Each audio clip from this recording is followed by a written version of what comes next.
Hola amigos, mi nombre es Carlos Canul y hoy vamos a aprender los colores en lengua maya. Primero lo vamos a cantar lentamente y dice así.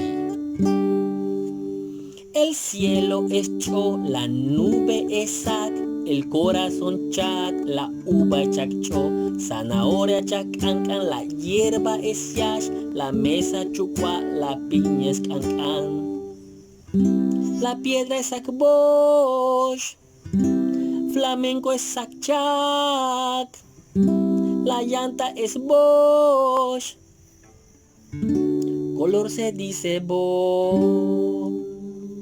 El cielo es cho, la nube es sac, el corazón chac, la uva es chaccho, zanahoria chacancan, la hierba es yash, la mesa chucua, la piña es cancan.